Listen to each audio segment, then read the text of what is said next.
Assalamualaikum warahmatullahi wabarakatuh. Alhamdulillah wassalatu wassalamu ala asyrafil anbiya wal mursalin sayyidina wa syafi'ina maulana Muhammadin wa ala alihi wa ashabi ajmain, amma ba'du. Para pemirsa satu channel yang dimuliakan Allah Subhanahu wa taala, melanjutkan materi kita pada hari yang lalu tentang ada 10 perkara yang dapat mencegah 10 perkara. Pada yang lalu kita sudah bahas sampai 6, jadi tinggal 4 lagi. Saya akan mencoba 4 sisa yang telah saya sebutkan, yang tercantum di dalam kitab Nafsuhul Ibad yang dikarang oleh Syekh Ibnu Hajar Al-Asqalani dan disyarahkan oleh Imam Nawawi Al-Bantani. Yang keenam adalah suratul kafirun, tamna'ul kufra indan nasi. Sering-sering kita membaca surat Al-Kafirun itu bisa mencegah kekafiran pada waktu kita dicabut roh kita oleh Allah Subhanahu wa taala melalui malaikat Israel. Sebagaimana kita ketahui, pada waktu kita sedang sakaratul maut, setan akan berusaha menggoda kita supaya kita mati dalam keadaan su'ul khotimah. Mereka bisa berubah jadi orang tua kita, ibu kita, anak kita, istri kita, suami kita, atau orang-orang yang kita cintai.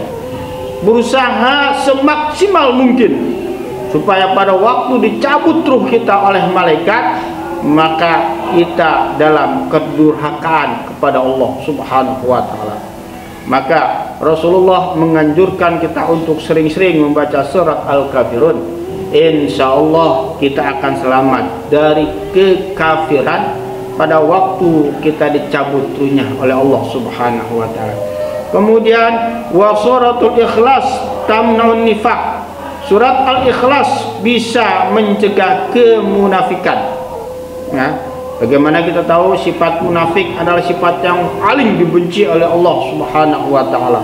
Karena tempat yang paling rendah adalah tempat orang-orang munafik, yaitu di neraka yang paling bawah, bahkan ditaruh di keraknya neraka. Yang kesembilan, wa suratul Falaq tamna'u hasadal hasidin. Surat Al-Falaq itu bisa mencegah iri hati seseorang. Kita tahu manusia selalu saja iri. Ada tetangga punya ini iri, ada tetangga punya ini iri, selalu iri. Sering-sering membaca surat Al-Falaq, insya Allah kita akan selamat dari sifat-sifat iri hati.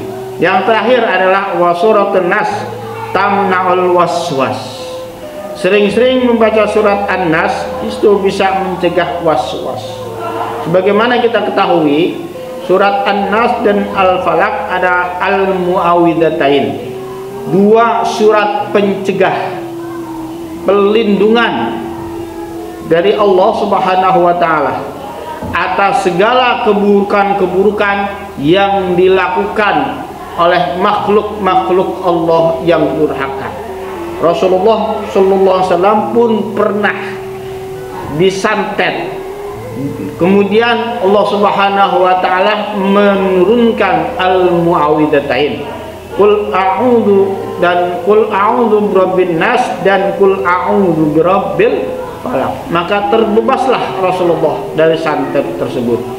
Dan juga apabila kita baca 2 surat perlindungan ini, qul a'udzu birabbin nas dan qul a'udzu birabbil falaq, pada waktu tidur, lalu kita tiupkan ke tangan kita dan kita usapkan ke seluruh tubuh kita, insya Allah kita akan selamat, kita akan terlindungi dari hal-hal yang buruk dan juga dari kejahatan-kejahatan manusia dan juga kejahatan-kejahatan bangsa jin yang mencoba untuk mencelakakan kita atau bahkan yang akan membunuh kita.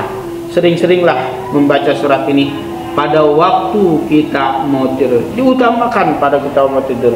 Kenapa? Karena pada waktu kita mau tidur, kita lengah, kita dalam keadaan tidak berpikir kepada Allah Subhanahu wa taala. Bahkan pun kita bisa dalam keadaan tidak berwudu.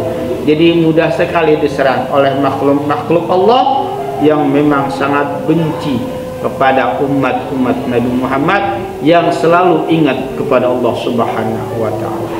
Para pemirsa Cerdas Channel yang dimuliakan oleh Allah Subhanahu wa taala. Imam Jalaluddin Asyuyuti pun pernah mengarang sebuah kitab yang bernama Al-Itqan fi Ulumil Quran.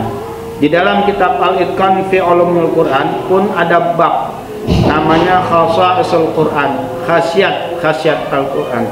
Salah satu di antaranya adalah sebagaimana disabdakan oleh Nabi Muhammad sallallahu alaihi wasallam, Innal baita alladzi taqra'u fihi suratul Baqarah la yudkhiluhu syaitan. Sesungguhnya rumah yang di dalamnya dibacakan surat Al-Baqarah, niscaya rumah itu tidak akan bisa dimasukin oleh syaitan. Kita tahu syaitan itulah adalah jenis dari perbuatan-perbuatan yang buruk, perbuatan-perbuatan yang jauh dari Allah Subhanahu wa taala. Jadi setan terbagi menjadi dua. Ada setan dari bangsa jin, ada setan dari bangsa manusia. Setan artinya jenis makhluk Allah yang jauh dari Allah Subhanahu wa taala. Insyaallah dengan sering membaca surat Al-Baqarah di rumah kita, maka rumah kita pun akan terbebas dan tidak akan dimasuki oleh setan-setan. Mudah-mudahan juga dari setan bangsa jin ataupun dari setan bangsa manusia. Para pemirsa channel yang dimuliakan oleh Allah Subhanahu wa taala, demikianlah apa yang saya sampaikan. Mudah-mudahan ada manfaatnya buat kita semua. Akhirul kalam, wabillahi taufiq wal hidayah. Assalamualaikum warahmatullahi wabarakatuh.